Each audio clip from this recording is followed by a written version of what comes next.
Star news যখন শুরু হয়েছিল, যাত্রা শুরু করেছিল, তখন কিন্তু যে তিনজন যে অগ্রদূত ছিলেন, আমাদের আসিফ জাহাঙ্গীর ভাই, ফারাবি হাফিজ ভাই এবং ফুরকান আলম ভাই, তাদের গল্পটা আমরা আসলে শুনে আসি যে তাদের যে বন্ধুত্বের গল্প, আমাদের ঈদ বন্ধুত্বের গল্প, তাদের মুখ থেকে আগে আমরা প্রথমে শুনে আসতে চাই। ভাই ঈদ মোবারক। ঈদ মোবারক। আসিফ ভাই ঈদ মোবারক। ঈদ মোবারক। আপনাদের গল্পটা আগে শোনান আমাদের, যে আসলে স্টার নিউজের যাত্রা কিভাবে এবং আপনাদের তিনজনের যে বন্ধুত্ব, এই বন্ধুত্বের শুরুটা আসলে কিভাবে, সেই বন্ধুত্বের শুরু থেকেই তো এত বড় একটা স্টেশনের যাত্রা শুরু, সেই গল্পটা আসলে শুনতে চাই। ধন্যবাদ নুসরাত। এই গল্পটা অনেক বড়, লম্বা, খুব অল্প সময় করা যাবে না, নিশ্চয়ই সেটা আপনিও বোঝেন। তবে খুবই মজার মজার অনেক স্মৃতি আমাদের কাছে আছে। কিন্তু আজকের প্রোগ্রাম আমি যতটুকু জানি ছুটির ঘন্টা বাজে না, সেটা অনেক বিষাদের। অনেকেই ছুটি দিতে পারেনি, আমরা অনেকেই ছুটি চেয়েছিল। সেটা বারবার স্মৃতিকাতর হচ্ছিলাম, কারণ এরকম ছুটি যখন পাই না, বা যখন ছুটি চেয়েও বসদের কাছে যখন মানে কর্মী হিসেবে কাজ করেছি, তখন অনেক খারাপ লাগে কাজ করতে। কিন্তু এখন সেটা নিজেদের ঘাড়ে পড়েছে, এটা নিশ্চয়ই আমাদেরও খারাপ লাগছে যে এটা সত্যি এক ভিন্ন রকমের অভিজ্ঞতা। আর বন্ধুত্বের গল্প যেটা বলছেন, যে আসলে হ্যাঁ, এটা একটা ভিন্ন থিম। এটা অবশ্য আমাদের ফুরকানুল আলম ভাই আমাদের এই থিমটা দিয়েছিলেন। সত্যি আমরা এটাকে কেন্দ্র করে কাজ করেছি। তো এইটা আসলে এই বন্ধুত্বটা এখানে এসে আরো গভীরভাবে অনুভব করেছি। ফারাবি হাফিজ, ফুরকানুল আলম, আমি, বাবু ভাই, ওয়ালির রহমান, মিরাজ ভাই, আমাদের সবগুলো সহকর্মী, অলমোস্ট আমাদের সবাই বন্ধু। কিন্তু আমাদের এই যাত্রাটা শুরু হয়েছিল আসলে চ্যানেল 24 যখন কাজ করি আমরা, তখন থেকেই আমাদের এই স্বপ্নের বীজটা আমাদের ভিতরে ছিল।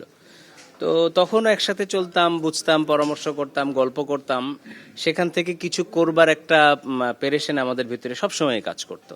সেটা নিয়ে আমরা বসতাম, এই ছোট ছোট করে ভাবতে বসতে বসতে চ্যানেল 24 ক্যান্টিন থেকে আমাদের আসলে এই যাত্রাটা শুরু হয়েছিল।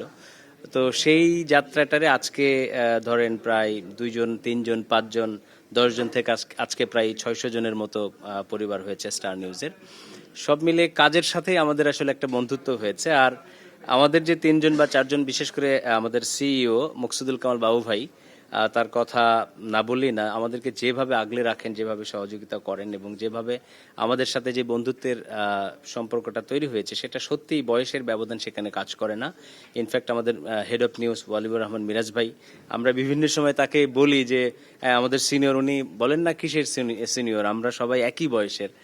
তো এইটা একটা দারুণ অনুভূতি। সত্যিই আমাদের জন্য এটা একটা পরম সৌভাগ্যেরও। আমাদের এই টিমে যারা যুক্ত হয়েছেন প্রত্যেকেই খুবই অসাধারণ এবং মেধাবী। আমরা আনন্দ নিয়ে কাজ করছি, আনন্দ নিয়ে বাঁচতেছি। এর বাইরে যেটা হলো যে এটা আমাদের পরিবার, ফ্যামিলির বাইরে এটা একটা বড় পরিবার হয়েছে, যেটা রেসপন্সিবিলিটি আমাদের ঘাড়ে। আমরা আনন্দে কাজ করছি। সেই বন্ধুত্বের উৎসব থেকেই আমাদের আসলে ঈদ উদযাপন হচ্ছে, প্রথম ঈদ স্টার নিউজের। ধন্যবাদ ভাই।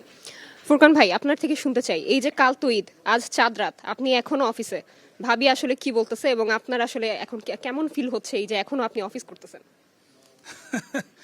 গত কয়েকদিন ধরে একটা বিড়ম্বনার প্রশ্ন আমি বাসায় বারবার দিচ্ছে, বিশেষ করে মা, বোন, ভাই। এবং আজকে সকালে যখন বাসা থেকে বেরোই, তখন ছোট ভাই জিজ্ঞেস করছিলেন যে ভাইয়া তুমি কি ছুটি পাবে ঈদে? তা আমি বললাম যে ছুটি পাবো, মানে ছুটি চাইবো কার কাছে? আমি তো বেশিরভাগ মানুষকে ছুটি দেইনি। মানে আমি সেই নিষ্ঠুর মানুষ যে আমার সহকর্মীদেরকে ছুটি দেয়নি। আমি এখন ছুটি আসলে কার কাছে চাইবো? তো এটা তাদেরকে বোঝানো যাচ্ছে না। এর আগে আমরা বিভিন্ন সময় অন্যান্য যেসব প্রতিষ্ঠানে কাজ করেছি, সেখানে কারো অধীনে ছিলাম, তো আমরা ছুটি চাইতাম এবং ছুটি 2 ঈদের একটিতে পেতাম। এখন এই স্টেশনে একটা ভিন্ন অবস্থায় চলে এসেছি, এখন আমাদেরকে ছুটি দিতে হয়। এবং প্রথম আমরা ঈদ করছি একসাথে এবারে আমাদের অন ইয়ারের পর, তো আমরা বেশিরভাগ মানুষকে আসলে ছুটি দিতে পারিনি।